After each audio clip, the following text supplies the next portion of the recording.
বলিউডের কমেডি ধাঁচের সিনেমায় আর রাজকুমার আর সান অফ সর্দার সিনেমার অবস্থান অন্য এক উচ্চতায় অবস্থান করে। সিনেমার নায়ক শহীদ কাপুর হোক কিংবা অজয় দেবগন, দুই সিনেমাতেই নিজের স্পষ্ট ছাপ রেখেছিলেন এক অভিনেতা, নাম মুকুল দেব। কখনো ভিলেনের চরিত্রে কিংবা কখনো নায়কের বন্ধু। মুকুল দেবকে যে পাত্রে রাখা হয় সেই পাত্রের আকারই ধারণ করেন তিনি। যে কোনো জনরার সিনেমাতে চরিত্রের ছাঁচে নিজেকে মানিয়ে নেওয়ার অদ্ভুত ক্ষমতা রয়েছে তার। বলিউডের মেঘের আড়ালে ঢেকে থাকা এই উজ্জ্বল তারাও ম্লান হয়ে গেল অবশেষে। 23 মে 2025 শুক্রবার রাতে মাত্র 54 বছর বয়সে তিনি শেষ নিঃশ্বাস ত্যাগ করেন। গণমাধ্যমের সূত্রে জানা গেছে, মুকুল বেশ কিছুদিন ধরে অসুস্থ ছিলেন। হাসপাতালে আইসিইউতে তিনি লড়াই করছিলেন জীবনের শেষ যুদ্ধে। কিন্তু ভাগ্যের নিষ্ঠুর পরিহাস, তিনি হেরে গেলেন সেই যুদ্ধে। এই শোকের মুহূর্তে বলিউডের পর্দায় তার হাসি, তার দৃঢ় কণ্ঠ, তার অভিনয়ের জাদু যেন বারবার ফিরে আসছে ভক্তদের মনে। মুকুল দেব ছিলেন এমন এক শিল্পী যিনি কখনো শুধু পর্দার নায়ক ছিলেন না, তিনি ছিলেন একজন মানুষ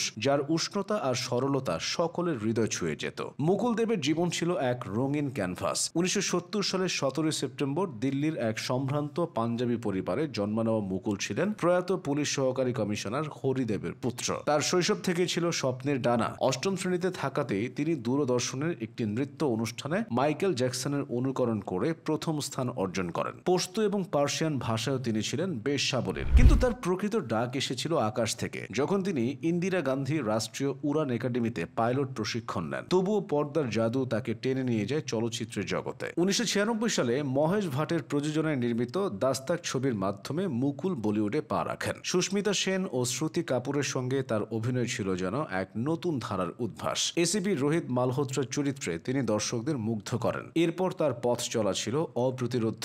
ইয়া মোলা পাগলা দিওয়ানা, সান অফ সর্দার, আর রাজকুমার, জয় হো, একের পর এক হিট ছবিতে তিনি তার অভিনয়ের জাদু ছড়িয়েছেন। শুধু হিন্দি নয়, তেলেগু, কন্নড়, পাঞ্জাবি, বাংলা এবং মালায়ালাম সিনেমায়ও তিনি ছিলেন এক পরিচিত মুখ। মুকুল দেব শুধু বড় পর্দাতেই সীমাবদ্ধ ছিলেন না, টেলিভিশন জগতেও তিনি ছিলেন এক উজ্জ্বল নক্ষত্র। মুস্কিন, এক সে বড় কর এক এবং ফিয়ার ফ্যাক্টর ইন্ডিয়ার প্রথম সিজনের সঞ্চালক হিসেবে তিনি দর্শকদের মন জয় করেন। তার স্বাভাবিক কৌতুকপ্রিয়তা এবং উষ্ণ উপস্থাপনা তাকে দর্শকদের কাছে আরও কাছাকাছি নিয়ে যায়। 2011 সালে ইয়া মোলা পাগলা দিওয়ানা সিনেমায় অভিনয়ের জন্য তিনি সপ্তম অমরেশ পুরী পুরস্কারে ভূষিত হন। মুকুল দেবের জীবন ছিল বৈচিত্র্যে ভরা। তিনি শুধু একজন অভিনেতা বা পাইলটই ছিলেন না, তিনি ছিলেন একজন স্বপ্নদ্রষ্টা। তার জীবনের একটি মজার ঘটনা হলো, তিনি অমিতাভ বচ্চনের প্রযোজনা সংস্থা ABCL এর নাম কি হায় নামে একটি ছবিতে কাজ করেছিলেন, যা তার প্রথম অভিনয় হওয়ার কথা ছিল। কিন্তু আর্থিক সংকটে ছবিটি মুক্তি পায়নি। তবুও জয়া বচ্চন তাকে 75,000 রুপি সাইনিং অ্যামাউন্ট দিয়েছিলেন, যা তার ক্যারিয়ারের শুরুতে একটি বড় প্রেরণা হয়ে ওঠে।